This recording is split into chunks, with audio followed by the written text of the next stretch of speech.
In the car on my way over here, I was practicing my Transylvanian accent to mimic George Zamfir, who unfortunately couldn't make it tonight.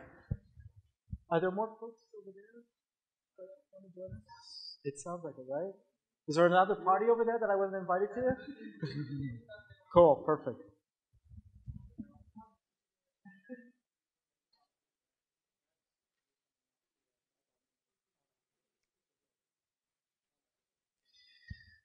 All right, well, good evening, everyone.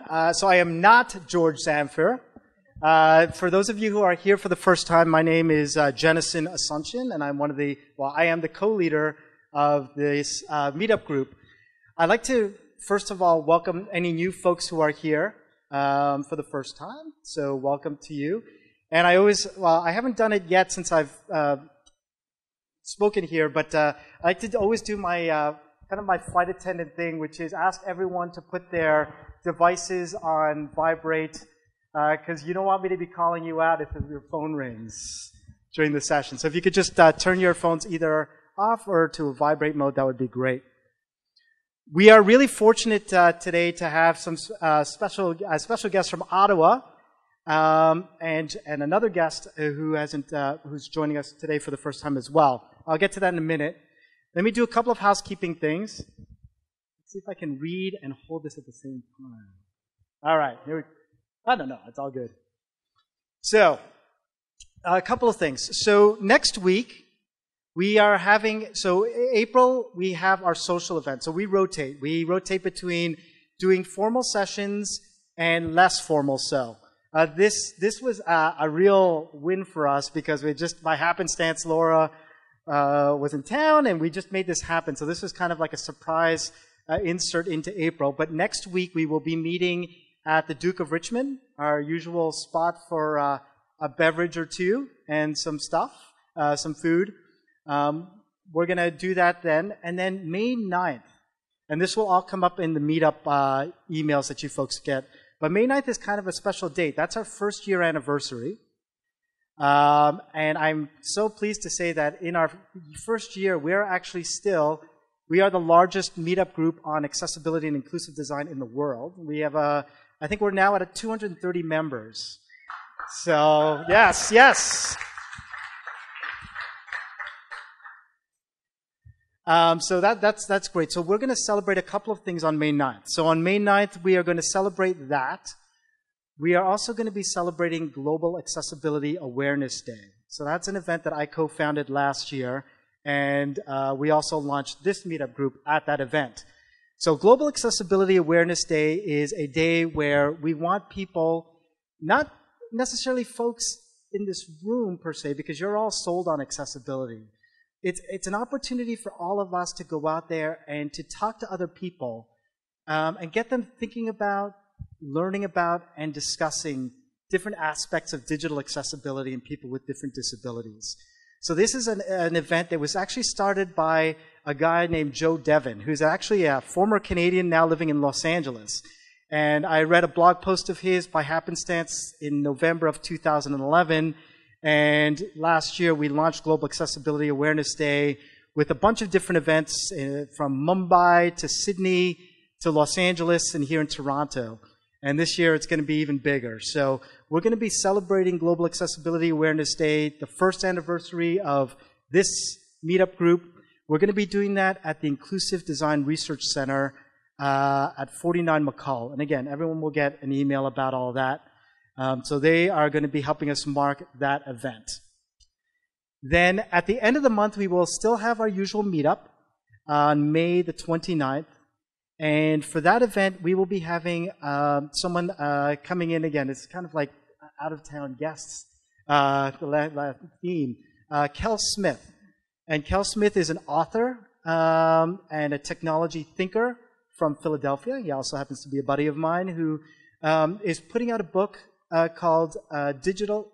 I'm just breaking my own rule. Oh, man. There we go. Am I being taped here? Oh.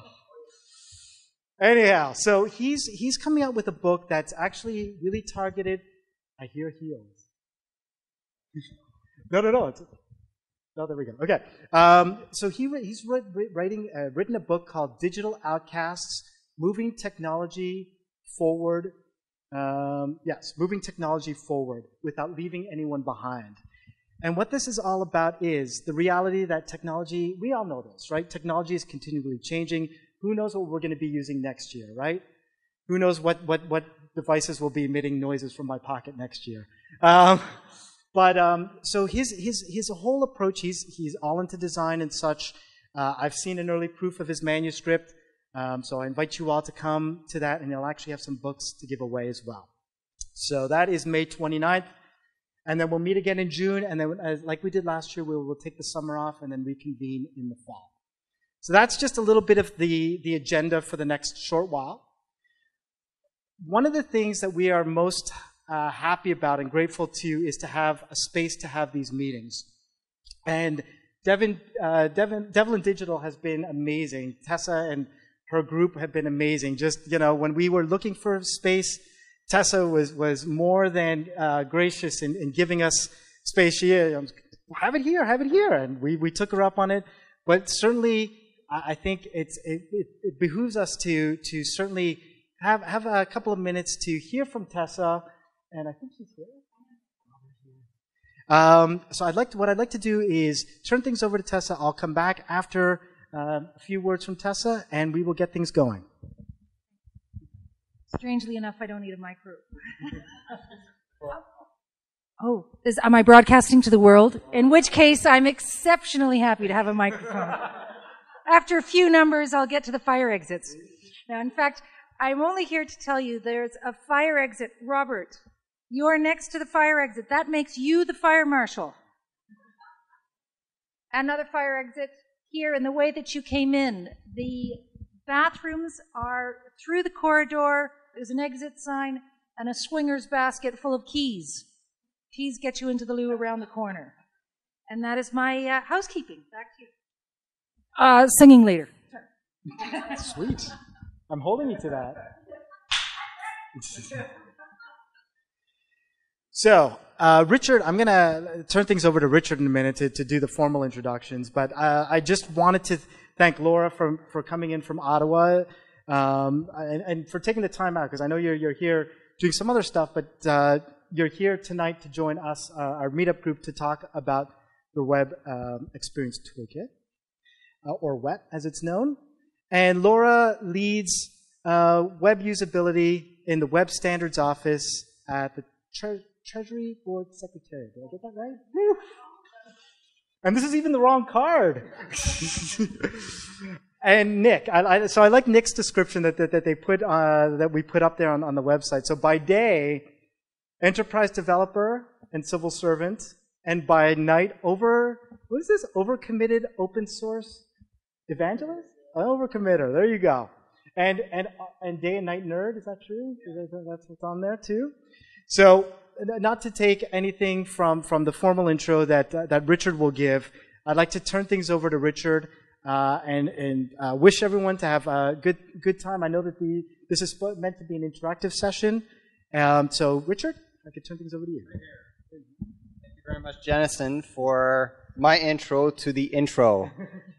So, last fall, I had a chance to go to GTech, which is a government technology conference, and I was really sort of like a babe in the woods. And as I'm tweeting and trying to figure out what the heck is going on, this lady comes out of this sort of Twitter sphere and starts grabbing my hand and leading this lost puppy through the confusing forest of the bureaucracy.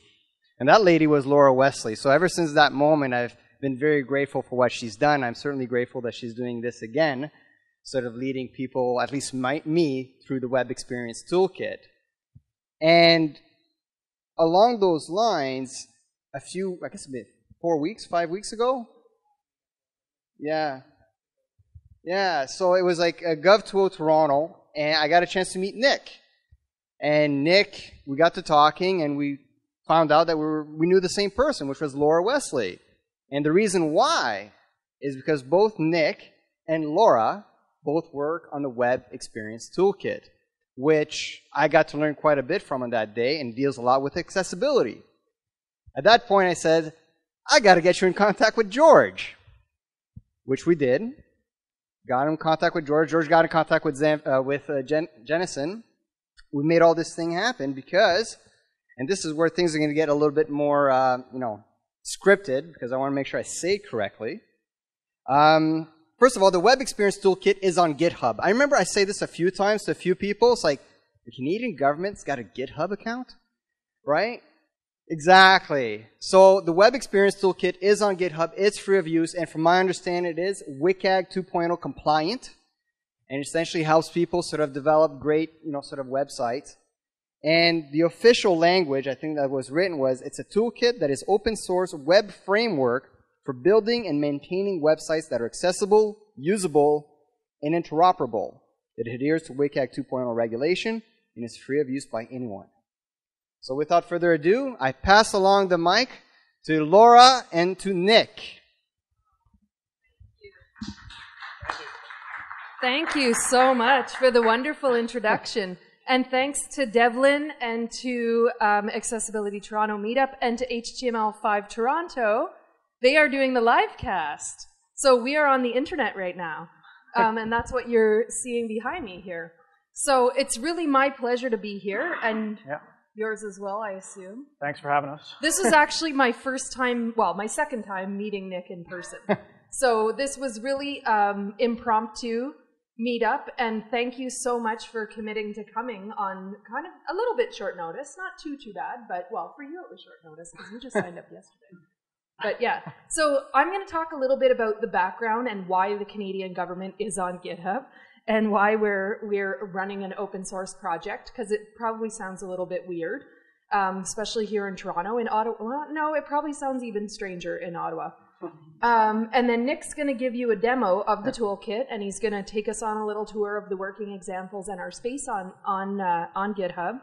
And then we're just going to open it up and ask questions. We didn't prepare a formal presentation because we thought we would rather keep it a little bit more free-flowing and respond to whatever your interest is. And this way we can keep it all in a manageable time so that we can get to the beverages. Yes, Jennison. Just really quickly, I'd like people to be paying very special attention because thanks to Matthew and HTML5 Toronto, we have a ticket to the FITC. There you go. You do? So I am going to be also listening very carefully, and there will be a question at the end, and the correct answer to that question shall win said ticket. Are we eligible? Well, there's a bunch of small phrases on that one. Okay. We'll see if I recognize the voice. Okay, that is very cool, and I'm actually going to be back next week for FITC, so I will see you there, whoever wins the ticket. So basically the background is this. The Canadian government at the federal level, and I work at Treasury Board, so I've been working on this project for about 2 years. We've had accessibility policy in place for almost 10 years. So our first accessibility guidelines came out in 2000. We were working on them in 1999. I wasn't part of the team at that time, but we already had a goal and a mandate and a priority on this, because from the federal government level, like, we have to be available and accessible to everyone. Like, we don't get to pick and choose, well, we're only going to do this, or we're only going to make Apple mobile apps from now on. Like, we just don't have that luxury like somebody might in the private sector. So in the public sector, we have to deliver services to everyone equally. And that's part of the, Charter of Rights and Freedoms. So we have had a policy in place for almost more than 10 years, like 13 years. But in 2010, we upgraded the policy to be, or 2011, I believe, we upgraded it to, oh yeah, this is our website, to meet, to follow along with WCAG 2 AA as our standard. So we basically just adopted it and said all of the federal government websites that we are responsible for, whether we hire out someone else to do it, whether we host it ourselves, we are going to adhere to this standard of accessibility. After that, we also came out with a standard on usability and one on interoperability. So I can talk a little bit about those later if you're interested and you're curious. And that's actually where I came in. So I'm a usability person. I'm not really the accessibility person on our team. And I begged my colleagues on Twitter to come on, or over Twitter, to come and watch the webcast to make sure I didn't mess up. And if I mess up, they are going to message me. Okay, they are watching. Thank you, Laurent. If I mess up, you got to text me. But mostly Nick's going to cover the accessibility part. So I'll do my best, but I can talk about usability and interoperability if you're curious. So mostly, like, the standard basically is the adoption of WCAG to AA, and that's like, there's a couple of exceptions for a variety of reasons, but that's pretty much what it is. And internationalization as well. Yeah. You're going to talk about internationalization. Okay, so we weren't always on GitHub though, and I sense that is of interest. Nod your head if I'm right. Okay, how did we end up over there? Well, we had our own platform and we were managing our code. Like, when we came out with the policy, we found out that there were a lot of people who actually didn't know how to code to that level of accessibility. So we needed a way to train everybody. And so on one hand, we went about creating a training course and everybody that coded for government, because we have a very decentralized environment, right? There's 100 departments who have to follow the policy. They're distributed all across Canada. And there are 1,500 websites, something in the order of 10 million web pages. So we're not talking about a very small scope here. We're talking about a lot of people, a lot of pages, a lot of developers, a lot of other people who are also involved.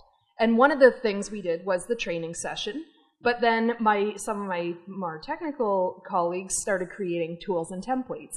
And they had tools and templates in the previous, under the previous standards. We won't mention the name of that one because we won't talk about it. It was bad and everyone hated it, myself included. So they did tools and templates then as well, but it just kind of kept getting more and more sophisticated because more people kept getting involved, and the sophistication level, I think, kept increasing, and the number of people involved kept growing, and we needed a better way to do version control, amongst other things. And a repeatable process amongst everyone. Yes, exactly. You get two people in a room and they're not going to agree on the same thing. They don't do it. Give them a standard. Yeah, they weren't doing it the same way. So really our goal was to minimize cost while we're increasing the level of accessibility of all of our web properties. And that meant building a lot of capacity amongst our developers who work for the federal government. And many of them are contractors. So not all of them are employees, and not all of them knew how to do this from the beginning. So our scope was very large, and we had a custom tool, I guess, where we were sharing our code back and forth. And eventually, it kind of got to the make or break point. Like, if we're going to keep doing this, we need a better way of involving more people, sharing our code, doing the version history, the version control, and also submitting issues, because we were getting into a bit of a mess. Like, some people would have version 2.1.1 with that fix, and some people would have 2.2.3 with this other fix, and then it was sort of falling apart at the seams. So we thought, well, we should go, in my practice is in usability and user-centered design, so I'm like, well, we usually go where our target audience is. Where is our target audience? And it turns out our target audience, mostly developers in this case, were on GitHub. There were already millions of developers using GitHub for source control, for version control of their source code, as well as like issue tracking and pretty, project management light, but about all you really need. And there's wiki pages and HTML pages. It pretty much had everything we needed. So we're of the mindset that government should only do what government can only do and nothing more. So we didn't want to manage our own platform for managing code. So we had to fill in a lot of paperwork, and we had to do a lot of convincing, and we had to do a lot of presentations, but eventually we got to go out on GitHub. So that's how we ended up there. We were not there first. There's other international governments who are there, UK, US, for sure. Lots it seems of support. like I think we have the largest presence outside of the White House website. Yeah. We have the most forks and the most stars besides the White House for any government project that I've seen on GitHub. And it's definitely growing, and I think you're right about the internationalization. We just released the the code now works for websites in 33 different languages. So I think we do have some firsts in there, but we weren't the first one out to GitHub, that's for sure.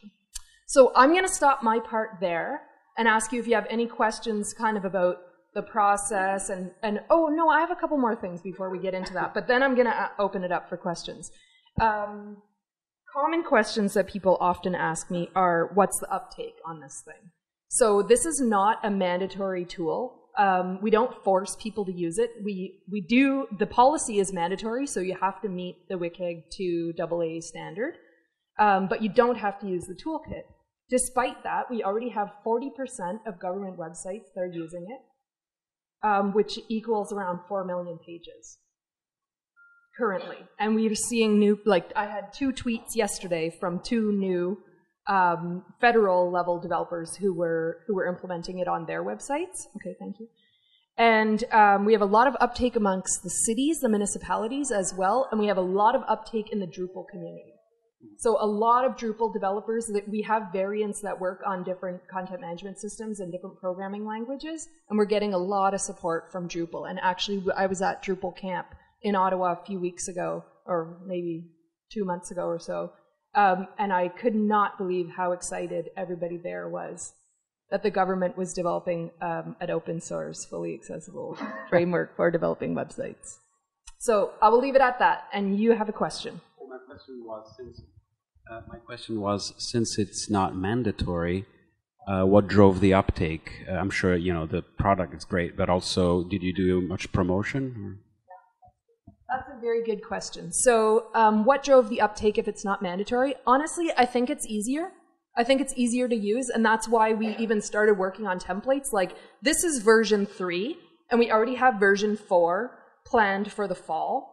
But I think over time, it's just getting easier to use the toolkit than it is to develop everything from scratch. And I think the toolkit, like, it doesn't solve all your problems, but let's say it solves 60%. And you get to focus on the 40% that's special to your case or your target audience or what's of interest to your boss. Well, you know, it sounds like we have a lot of resources, like federal government, they got tons of money. That's not true. In a lot of cases, it can be as few as like 1 or 2 people developing the websites. So if you're one developer and you're working on an organizational website, you're going to try to use whatever tools are available. And the toolkit as well, like we leverage as many open source tools as possible. So yeah. Nick will talk about that. Any more questions just about the process and the project part before we show you a demo? Yes, Jennison.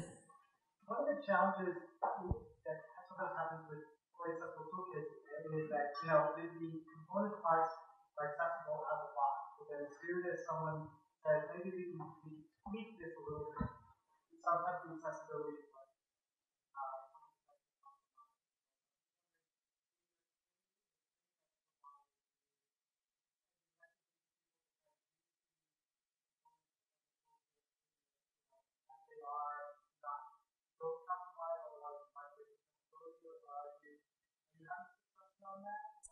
That is a really good question. And, oh, do you want, yeah, I'll repeat the question. So, the components out of the box are accessible, but once people take them, download them, and customize them for their sites, you know, how do we make sure that they don't break them? That is a huge preoccupation for me because I consider that a usability issue. And it's, you know, and that's where it starts to bleed over into my realm. And I think the same thing is true even when we put numerous components on one page. I think it starts to become a usability issue, and that we've seen that start to break down as well. So what we're trying to do is define the context of use. So define and document the appropriate use for each of the components.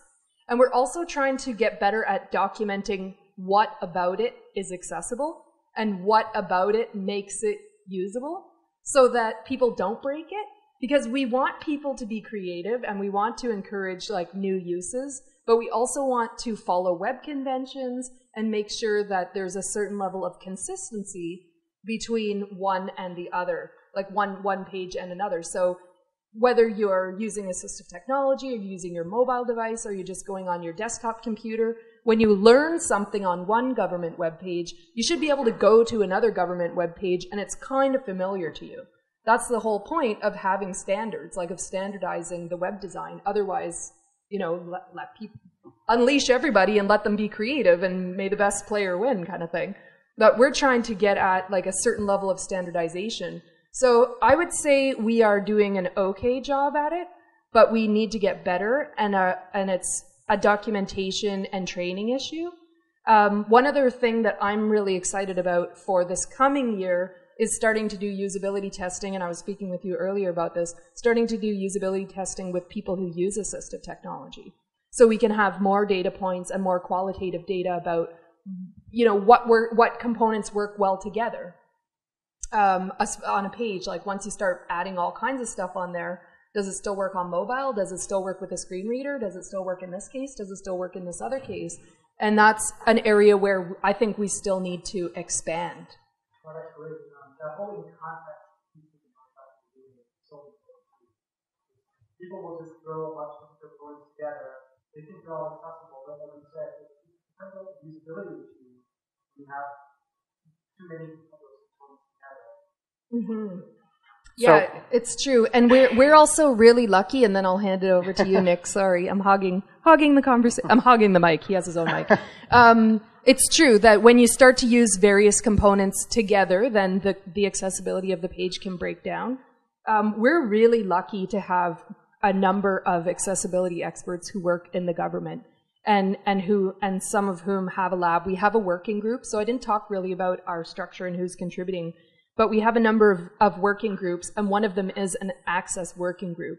And so they test and do a sort of heuristic review on all the components, and they've given us a lot of feedback about how to make sure that they remain accessible even in context. So there's a question back here.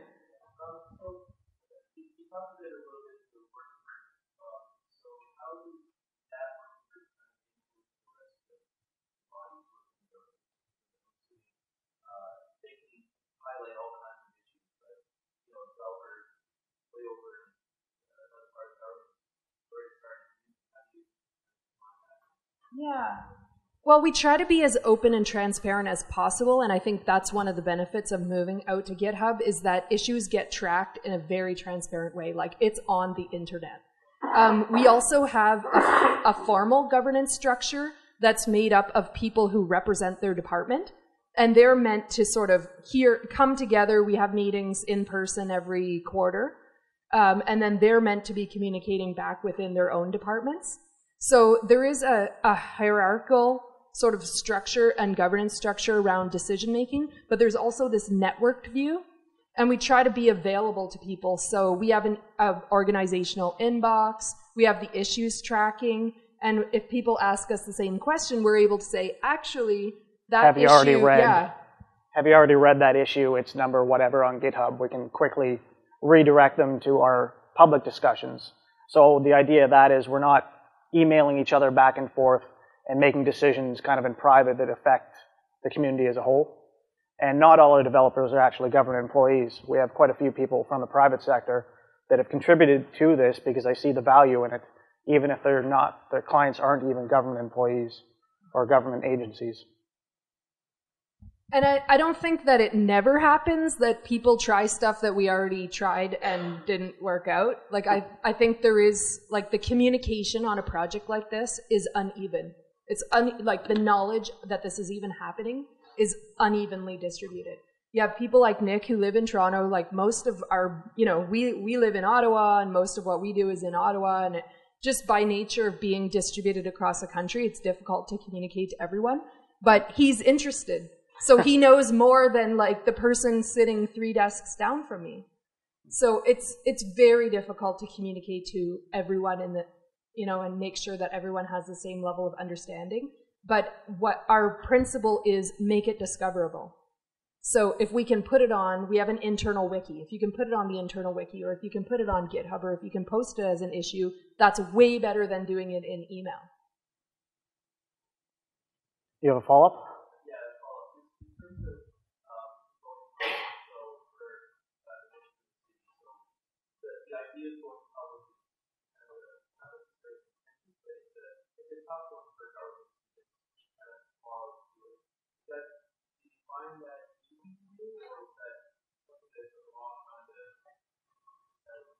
It was not easy. Do you want to tell Paul's story of his horror story?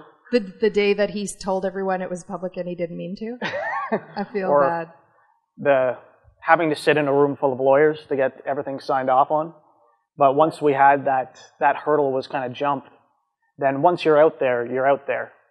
And it's a lot easier once that first person has made the step and started doing an open source product, that other stuff they see, all right, someone's done someone's done it already. You can point and say, look, the federal government did it, why can't we? The UK government has done this, why can't we? The US government has done this. You can point to lots of examples now where even 5 years ago that wasn't the case. Like, you wouldn't have any public code saying why he was spending tax dollars on free software for someone else. But now they're starting to see the value of sharing this knowledge and not just siloing it inside the departments. Yeah, it was a tough sell at the beginning, I'm not going to lie. And being a public servant, you kind of get used to a certain level of rigor, let's say. That's meeting with lawyers, everything had to be vetted. How are we going to meet the Official Languages Act? Because we need to do everything in English and in French. So it wasn't easy, and we had to do a lot of, due diligence, we call in government, as you probably know. But it's true. Once other people start doing it and they pave the pathway for you, it makes it easier to go second. So just never be first. Always aim to be second. That's my advice for public servants. So we have one more question, and then we're going to go on to the demo, because I know you want to actually see what we're talking about.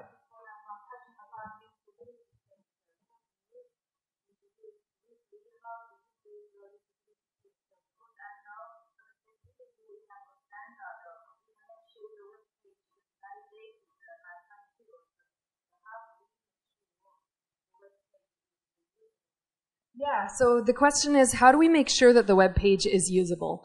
And the bottom line is that you don't know whether something is usable unless you observe users trying to use it. And we don't get to do that for every single page, but we are starting to get to the point where we're at least testing the really, really important things. So you say, what is the primary purpose of this page? Okay, the primary purpose is that people can find out what the mandatory requirements are. Well, okay, Nick, please tell me what the mandatory requirements are for Government of Canada websites. And then we watch them use it and see if they can do it. So, and there's lots of resources out there. There's a really good book by Steve Krug called Don't Make Me Think. That's a usability book, and I think it even has like scripts and test plans on his website that you can download. And my colleague and I are actually working on, well, mostly him, are working on a federal level sort of user-centered design guidelines that people can use, and it's going to point to a lot of those resources that exist. And actually, if you're really interested in usability, the BC government also has a toolkit available all about design research and usability testing and the different methods you can use. Yeah, British Columbia provincial government. And if you actually Google, I think, BC UX toolkit, you'll get to it. But if not, I'll tweet it out later for sure, because it's one of my favorites. And I use it all the time. Oh yeah, so Devlin has a proper usability lab with a two-way mirror, and it is very cool. But even if you just need to start small and do sort of guerrilla testing, guerrilla style, you can take a piece of paper and you can say, okay, do the task, and I'm going to watch you. Like, where would you click to get to? And just watch people. Like, try to observe people using whatever you have. So paper prototype. There's online services that you can use, like Loop 11, usertesting.com, Optimal Workshop. There's a real plethora of great resources online for usability testing. Thank you. Okay, right. Nick, over to you. So before I start this, can I get kind of an idea of the room? Are you mostly developers, designers, accessibility people? So like maybe developers. Are there developers in the room? So probably half-ish. Anybody kind of accessibility people specifically? So a few. And designers, like front-end designers? Okay. So it's kind of a split. it seems like a split between the crossover between developers and designers, so I know what to focus in on when we get into our demos. So, so how many people have actually visited the site before tonight, or at all? So some people? Did you find you could actually find your way around our working examples? The usability of our working examples? So we just released our version 3.1 this last week. So if you visited it before last week, go visit it again because it's changed quite a bit. And we've added in a few more large pieces. Like in the last week, we've added in some accessible maps using Open Gratis, which I'll get into. And we've also added in some additional themes. So if you had visited this page last week, it would have looked like a government website with the Government of Canada branding everywhere. But we've switched over our base themes to what we call the wet theme. And the point of the wet theme is to give people an idea of what a white box implementation of this product could be. Because although we had started out as a government product, the goal wasn't just to be government. And the whole idea when we open source this, we want other people to use it outside of the government. So to support that, we've created other themes to get people rolling to be able to give them an idea of what they can do. So I'll start out actually in what we call the base theme.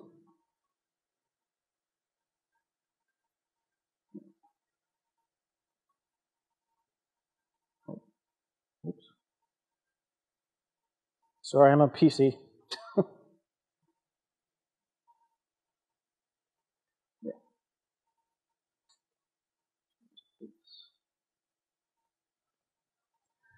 So you see this looks pretty ugly, and it's intentionally fairly ugly.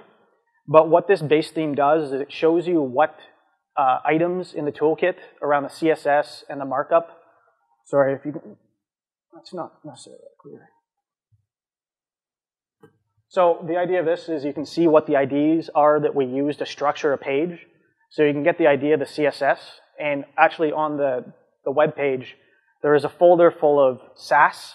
So Sass is what we use. It's a CSS precompiler if you haven't used it before. And what it does is it allows you to define stuff like variables and what images you want to roll up. So you can take the base theme and add your own theming and design and colors to it, and then compile it out as your own version of WET with your corporate identity, your images, your logos, and actually have something out of the box that can validate to WCAG 2.0 AA. And additionally, it'll also be international or I-18N compatible. As of last week, now up to 33 languages. Yay. Does that include? Yes, it does. It includes languages that read right to left as well.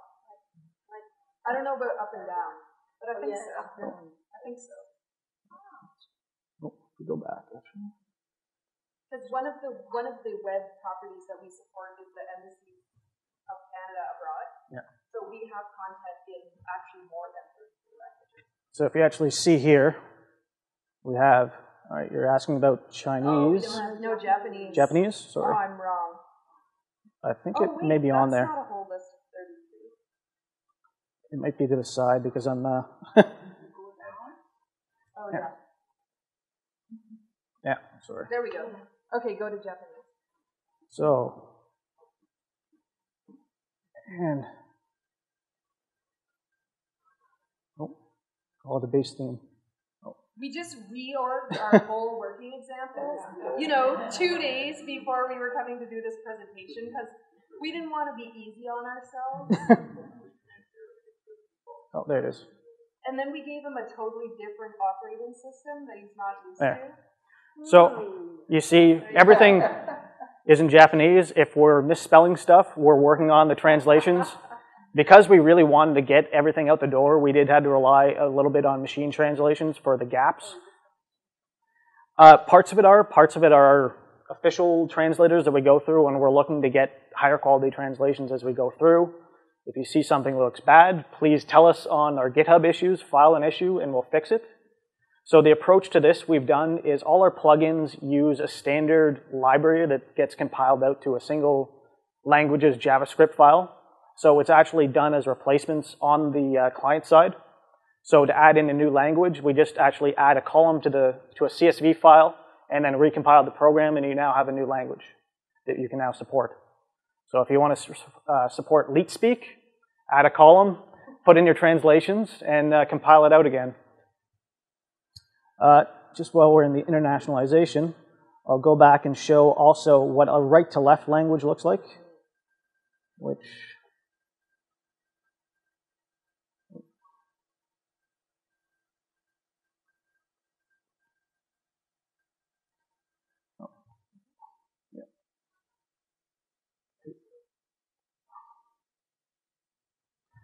Sorry for the size. We do have a responsive layout, but the plus minus plussing in doesn't trigger it. So as a right to left language, you see now all the menus have moved over to the right-hand side, and all the directions are actually properly switched.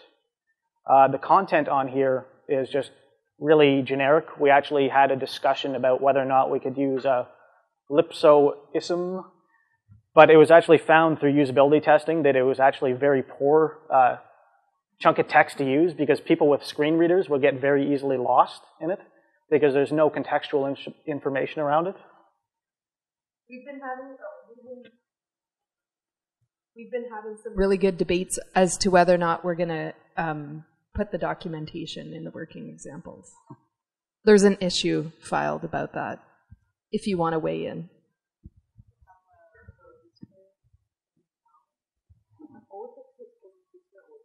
Yeah, I think so. It depends on the language. So the right to left is handled through the code itself. You have to just put, if you're familiar with HTML, you put a direction equals RTL on the top HTML element, and then everything will switch. And all our CSS is actually programmed around that. So if you are using a right to left language, if you put the correct element at the top of the HTML tag, it will properly swap all our elements, and all the floats and all the rest of that stuff will be properly adjusted for you. That's correct. Sorry, I see a hand back there. We used to be going back to XML4, but we're actually now all HTML5. And in our current version, we support all the way back to IE8. And we do actually have support for IE7. We're just no longer actively patching anything in it. So if you do encounter issues with IE7 and you want to continue to use IE7 for whatever reason, we do take pushbacks. We're not a closed open source project. We do actually encourage people to contribute pull requests. All right. My colleague says we're going to be adding Klingon. Is that true, Nick? It's possible. I didn't see that on the release schedule. That's for the embassy, right? Exactly, for the embassy that we are putting on Mars. If we can find a translator. There's a whole bunch of readers. Yeah. So I should also mention, this is our base working example pages. We've just switched this over to use jQuery data tables. So in addition to using jQuery data tables, all our plugins, the approach we've taken is look and find what a best in breed is for a particular function that you'd want on a web page. So for example, a table. And then we find out of the box, does it support accessibility? If it doesn't, then we actually go ahead and wrap it so it injects ARIA tags into the correct places. And in addition to that, we do push back these accessibility changes to the core projects themselves. And we've actually had quite a good uptake in terms of project leads of these other third-party projects being able to take our accessibility enhancements and pulling it into their core products. And this might, if I remember this one correctly, this is the accessibility responsibility breakdown. This is more of a documentation side that we have on our working example, but it'll actually give you some idea in terms of, someone was asking before about how do you do accessibility testing for WCAG. And a lot of this will show you when and what should you be testing in terms of accessibility. So it also links to the actual standard sections. So you can click on any of these, and it'll take you to the correct HTML specs section. but it'll also show you in terms of what stage in your software development cycle should you be doing this type of testing. And I believe this was done by Chad, no? This was a piece by Denis Boudreau. Okay. And he's an accessibility consultant in Montreal. And he was one of our early contributors. So he did, this is an amazing resource that I haven't seen anywhere else, actually.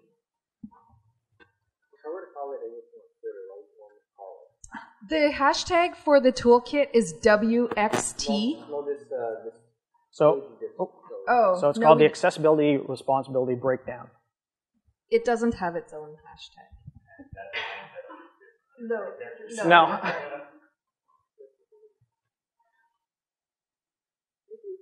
There's a question, yeah, go ahead. Sorry. We actually do have a responsive RWD, I think I want to say, responsible markup.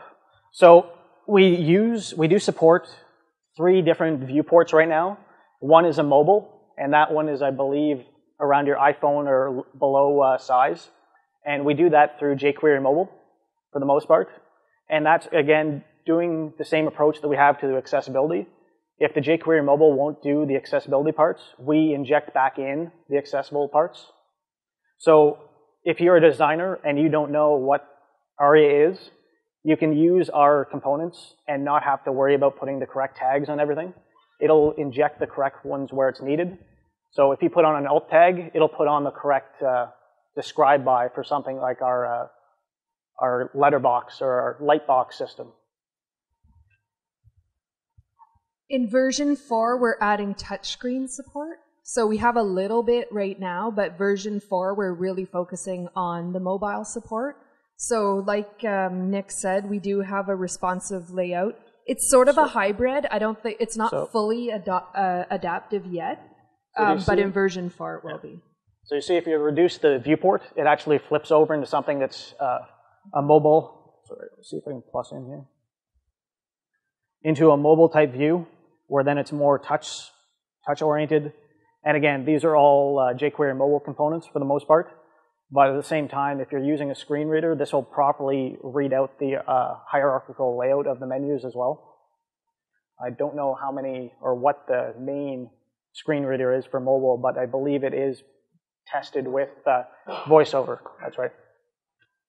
Is it called VoiceOver? VoiceOver? Oh. Yeah. And then if we pull it back up, we're back to a desktop looking one.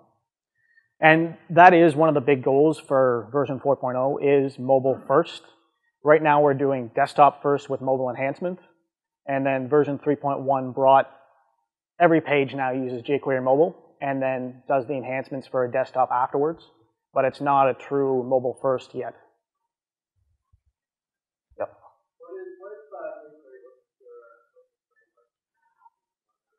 Well, yeah, I read the same stuff and saying jQuery is bad to a certain extent. Why do we still use it now that they're dropping the polyfills and the rest? And actually, for the most part, at the core, we try to avoid jQuery as much as possible and use native HTML selectors and functions.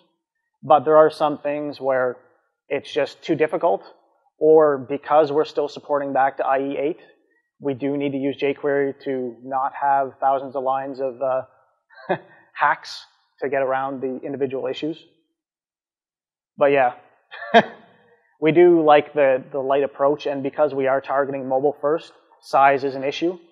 So in our current 3.1 release, we have already done a split between JavaScript and HTML and CSS that targets old IE, which is anything IE or less than IE9. And even for the JavaScript as well, so we can start to enhance and use stuff like jQuery 2.0 that doesn't have any of those hacks included in. Right. Oh. Sure.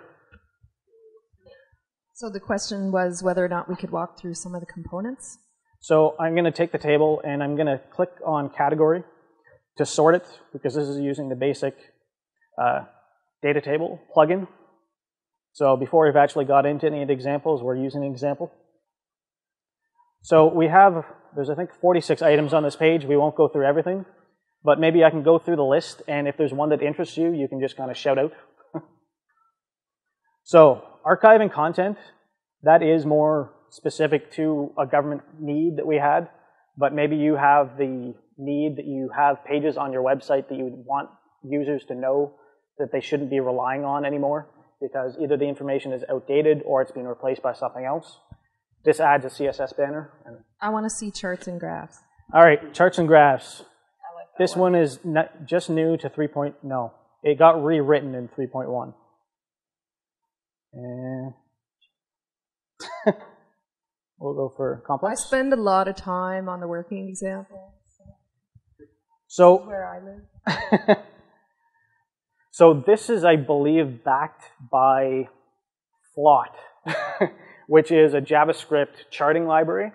And that one, I think, is partially authored or at least worked on by one of the people that works on WET. And in addition to that, it has accessibility features added on top, even from the core library as well. So in terms of, I don't know if I want to get into a screen reader demo for this, but if you start tabbing through and using a keyboard, there is a lot of hidden help sections, and it does announce quite a lot of detail that isn't included in the visual part of the markup, or stuff like the legend is properly tied together through area labeled by tags. So you're able to actually navigate through a chart, something that's completely visual, even if you can't see what's on the screen. Yep.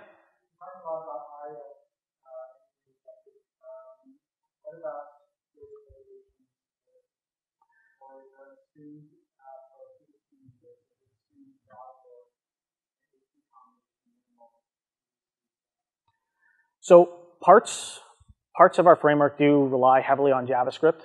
We do have an HTML or HTML no JavaScript version for degradation. And when those scenarios are encountered, at the core, we try to use semantic type markup. So even if all our nice ARIA stuff that's being injected can't be injected, the semantic layout of the page is done and is structured in a way that a screen reader could still get through the page using hidden text that is actually embedded in the HTML itself and not injected. So it still is navigable without JavaScript and without the additional content on top.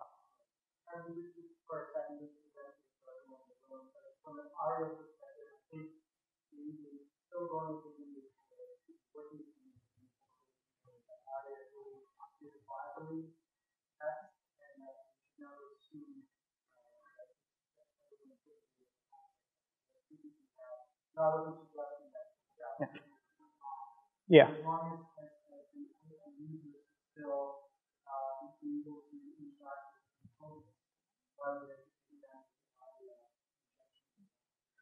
So yeah, actually at the top of the page, we have these 3 different links, which is skip to main content, these 3 links are actually embedded into all the pages. That's part of our core markup, not something that's part of an enhancement. We have skip to main links, or main content, that'll skip past the menu if you know where you're on the correct page. We have skip to footer if you want to go right to the bottom of the page. And there's also a basic HTML version. So you can trigger a non-JavaScript enabled version of the site.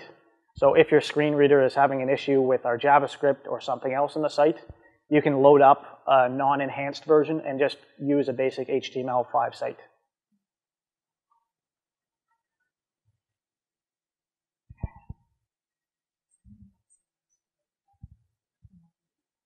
All right, yeah, we did have a question on Twitter about the multimedia player.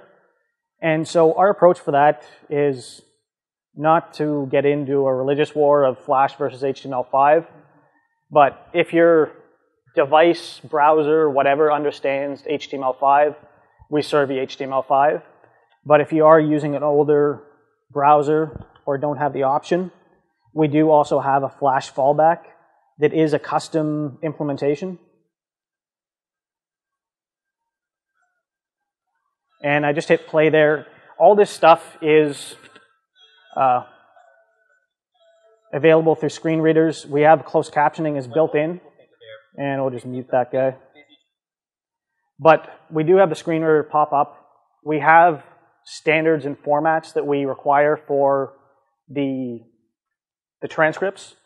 And all our plugins are mostly based on a decorative approach, where you put our class, which is something like wet-boew-media player, and then when our framework encounters those tags, it then goes and enhances that content based on what the plugin is supposed to do. So you're not writing a whole bunch of custom code. It's more about configuration rather than configuration and convention, rather than a whole lot of custom devices. So say that again with the selectors, but way at the top. See if we have so I'm just looking to see if we have a lot of our demos, you'll be able to see a view source button to see what the markup actually is. But in this case, I'm just going to go inspect element. Oh, that's not going to. Well, the class it actually looked for, and this is really not readable, but it's called the wet-boew-multimedia, and this is just the base you'd have on a div or a content section with some specific child sections that would be described in the documentation on what you need to add. And then from that, it would build out the multimedia player for you. Was there another question back there? Yeah. Does it support audio description? Are you talking about an audio player or a separate separate stream?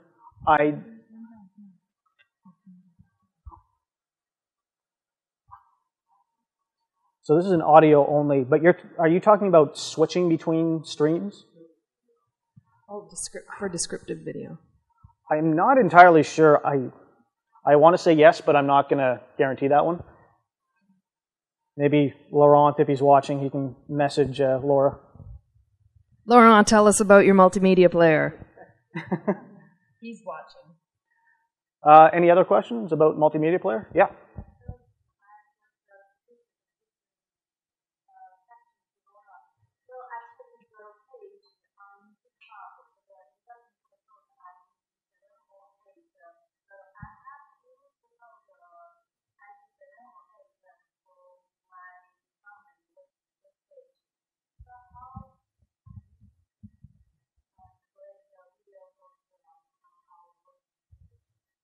We're actually dropping support for 7 and 8 and eventually 9. Not to say that it won't work. 9. Not eventually. Old IE. So old 7 IE and stuff 8 will be dropped for version 4, but we still do currently support 7 and 8.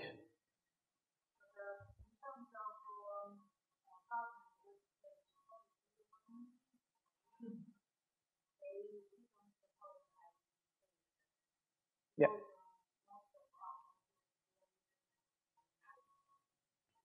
So, Paul, if you are watching, no, I know he's tweeting at us, so I'll double check on that, but I know the timeline was somewhere around now. That we go off of what the public hits are on the public government sites, and once it drops below a certain threshold, then we no longer support it. We do exclude the internal customers, but the government of Canada as a whole is switching to Windows 7 by next April. So there may be some holdovers for IE8, but it'll be their own their own problem to deal with it. When we drop that stuff, we still will have the version 3 or 3.1 that will support the IE8 and IE7, but we won't be actively supporting it. It'll most likely be the same approach where if you want to fix it, we'll take a patch to the older version, but we're not going to actively put any resources towards it. And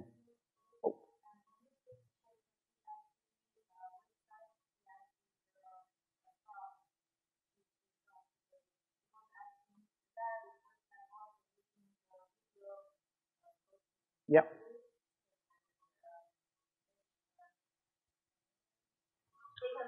Yeah. Yeah, they are. Yeah. So, like I said, for the older versions of IE that don't know about HTML5 video tags, it uses a Flash player instead. But if they do know about HTML5, then we use just HTML5. I do have the answer for the descriptive video.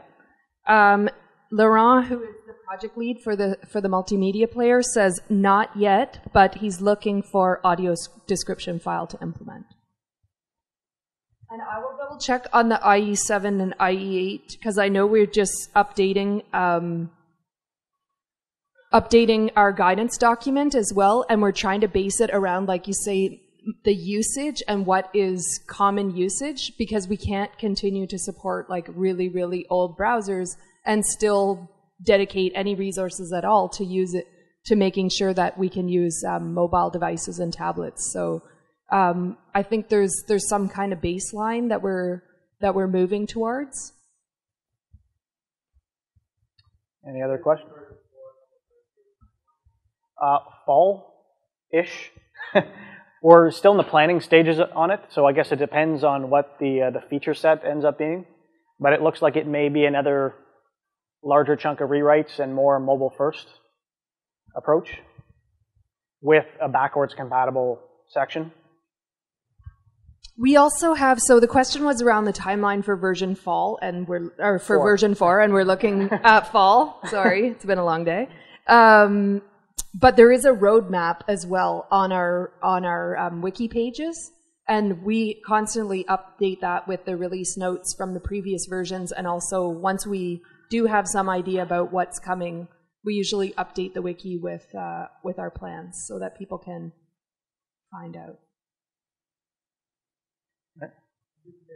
Oh. Okay. Oh, okay. 10 minutes left. Another question?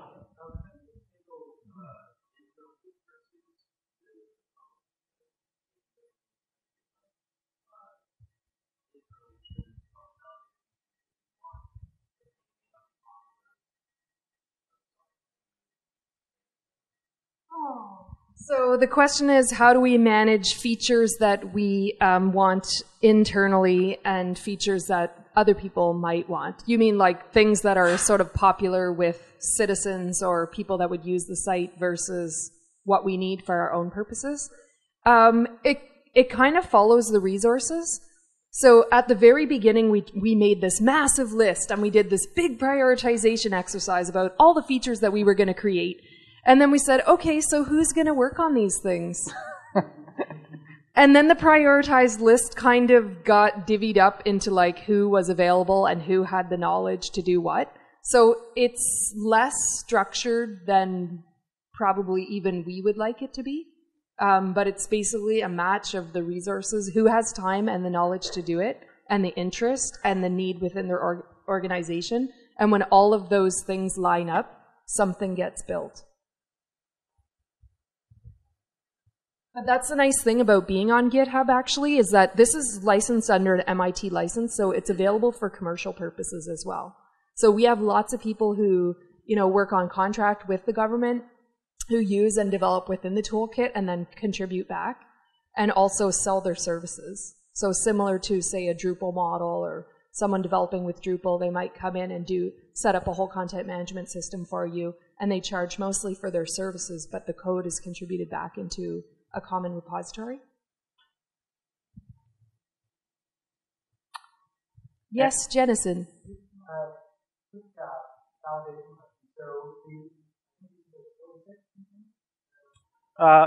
Yeah, it's 46 mixed amongst the plugins themselves, the themes, and also we have different variants for different platforms, which should be mentioned. There's a fairly large, group of people working on a Drupal variant. So if you need a CMS, they take our core markup and features, and then they've ported it over to Drupal modules. And in the cases of where there's accessible components, they've added those ones in addition to what we do. Right, so and then that is actually sequence where I was going there. So is it true and non-true that all those 46 components last year, as they are right now, with this new they conform to which Yes, I'm getting the nod. Yes. Paul would not let us put it in there if it was not. Yeah, so... Yeah.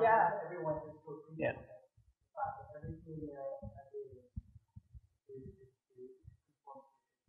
So Jennison is giving us mad props for everything being WCAG 2 compliant. Thank you. And basically, like, the whole reason why we created this toolkit was to help people comply to our standard.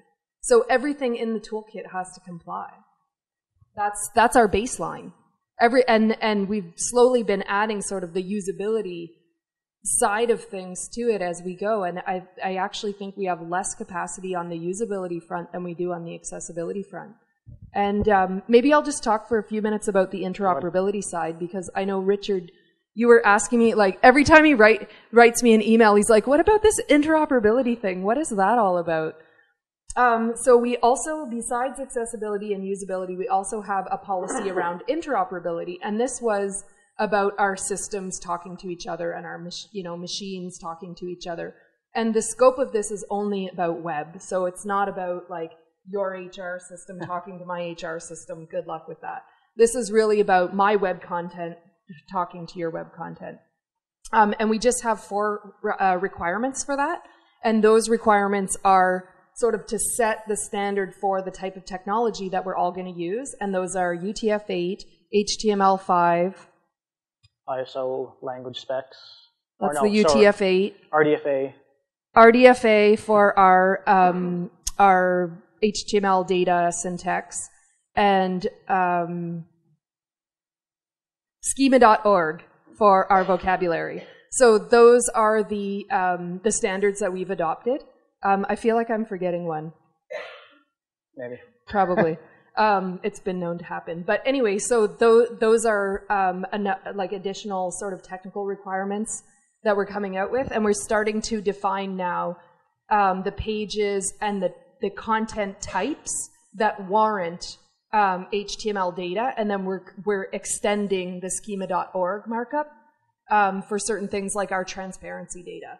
So, you know, all the government websites publish, say, all the contracts over $10,000 or whatnot, all the HR reclassifications, things like that. That's already a policy.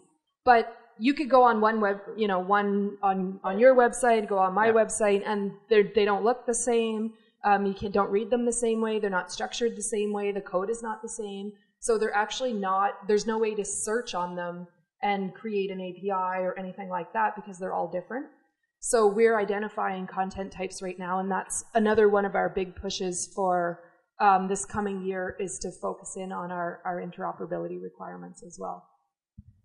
What are the use cases for that? Search is a big one. Search and reuse. And of course the API, like getting, again, in terms of, oh sorry, the question was about what's the use case for interoperability? Am I wrecking it, Matthew? No? Okay. Just, you know. Just curious. You don't need to sell interoperability. That is a great idea. Just wondering what you guys were working on. Yeah. So part of it is search, and part of it is reuse. And part of it is the move towards standardization. So if you learn something on one site, then you move to the other, but it's also around mobile. There's also a really good discussion if you go to our issue tracker on talking about the use cases and why the RDFA and other optimal content examples are important. Yeah, it took us a really long time to arrive at RDFA 1.1 Lite and schema.org, and we talked a lot, like, should we go with microdata or should we go with schema.org and things like that. But we finally settled on those ones because, well, we're kind of hedging our bets, I guess, like anybody is at this point. But I saw a lot of hands around the last. Yeah, Tom? I'm still trying to wrap my head around what it is. Okay, I want to do this one. Yeah. Okay, I want to do. What is it? What is it? Okay, you're so right. We forgot the intro part. Details. We just jumped right in, and then we have this thing, and then we. Okay, so what it is a framework for building websites. And I always think of it like a layered cake.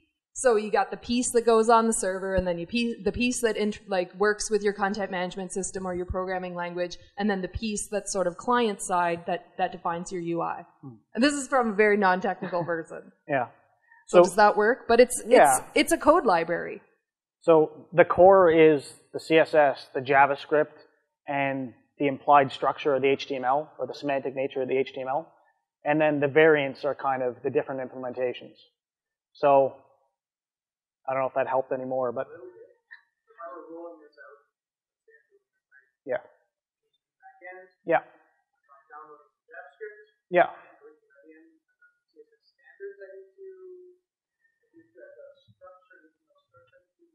Yeah, so we do have a PHP variant. We have a Drupal variant, a .NET variant. And what those do is give you an... What's that? Oh, there is a Word... No, there's a WordPress variant. We tried. I don't think it went anywhere. No, it's actually being... Well, it came alive again, actually. Oh, yes, recently there is some work. There is a WordPress variant. It may be using... No, that's SSI. So yeah, the idea is that you could do it in whatever language you want. Right at the core is just CSS, JavaScript, and structure. And then we give the ability for the themings. The theming is around the icons, the colorization, and the rest. And then you can implement it in COBOL or whatever language you want to do it in, using it whatever the native version you want to use. And this just gives you the structure. So your web app inside of it can be doing whatever it wants to do. This is the shell of your web page, the core markup. So when I see plugins in that list, that's additional JavaScript library and also. Yeah, so if I want a graph, I can put in that div and some data, and I can use that if I want to. Or I could go ahead and use the Google Maps if I wanted to use the Google Maps instead. These are just plugins that are available, and they're actually only loaded in JavaScript. They're asynchronously loaded if it finds a decorated class with a name that we know. Otherwise, it minimizes the size by only loading the core markup enhancements.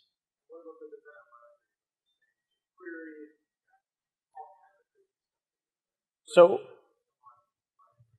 the core dependencies are jQuery for when we have to, and our core markup that supports the internationalization and the enhancements in terms of the base ARIA, and jQuery mobile for the mobile structure right now. So those are the core dependencies. I have the list up behind you. There you go. Yes, there's a big list. External projects used in WET, Ant, JRuby, WAI-UI, compressor, plugins. So a lot of this is, we're not writing everything by hand because that would be a maintenance nightmare. You'd need someone that's an expert or several people that are an expert on an individual subject matter area.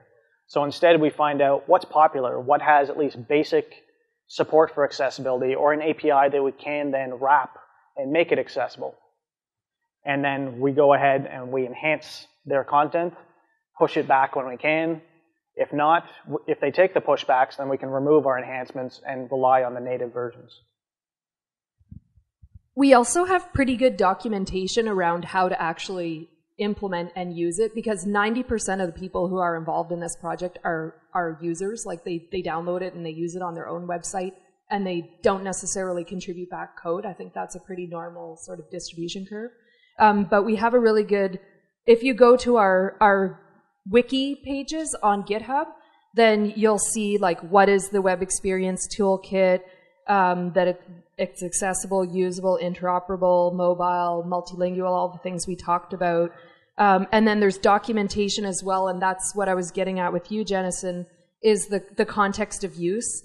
So themes, for example, some of those things like the guy from the city asked about were the different themes, and you started off by showing us the base theme. We also have the one that basically is mandated for use on the government websites. So using this CSS is not mandated, but making it look exactly like this is mandated. So this is one that looks like that, and all the documentation is there. So we have fairly extensive documentation, which is all in the process of being worked on and translated and made accessible. But we have, like, it's crowdsourced, right? So the developer will often be the one writing the documentation, and then the usability and accessibility working groups will come in and add additional, say, benefits or like the context of use, like you should use this in order to do this, or you should use it with this other component, which works really well, or don't use it with that other component. So we are, like, have a look. We'll tweet out the link to the GitHub space and really have a read through that.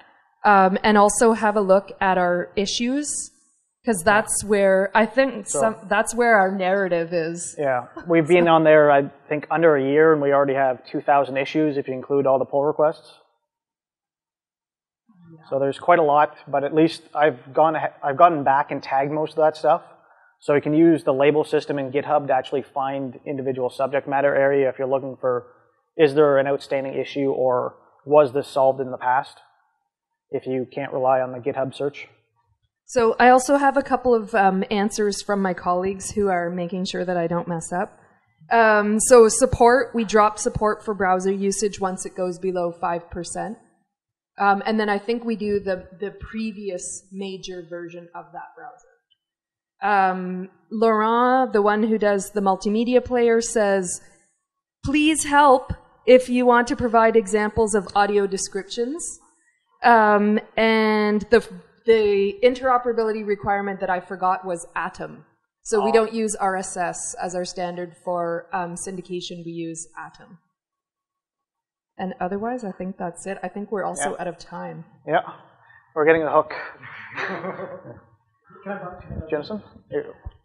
So everyone, please join me. This is great. There was a lot about what that was mysterious to me that has become demystified tonight. So thanks very much. Could you folks join me in?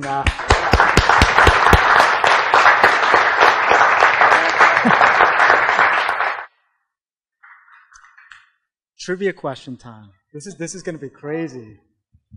So I was very carefully listening, and every time there was a fact, I was like, this is going to be a good trivia question. Let me try this one. And so this is the way you're going to respond, because if you raise your hand, that's just going to be all kinds of fun, right?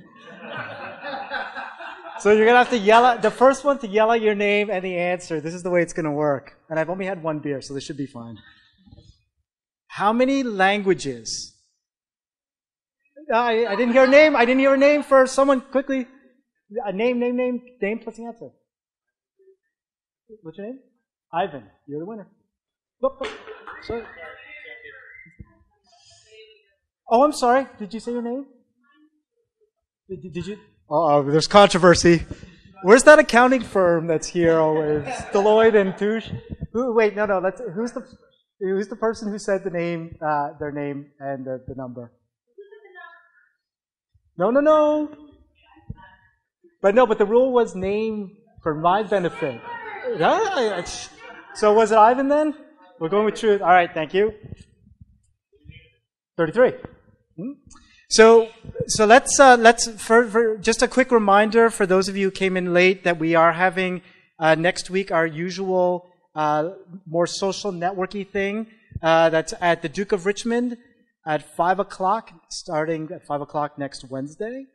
And May 9th, we will be celebrating a couple of things, Global Accessibility Awareness Day and the first anniversary of this here Meetup group. And that will be at a different location at 49 McCall. And again, all of that is, if you're part of our Meetup group, you'll get that. And if you're not part of our Meetup group, go to www.meetup.com/A11YTO. Tessa, do you have any last things you'd like to say? Always. See, I always give you a hook in here. Thank you. So I just want to thank everyone for coming to Devlin Digital tonight. I encourage you to look to your left and right, make friends, share knowledge, share your expertise, give each other jobs and work, and let's just keep it all rolling and spread the message. Thanks. And thank you, Nick and Laura. Yeah, and Matthew. And Matthew.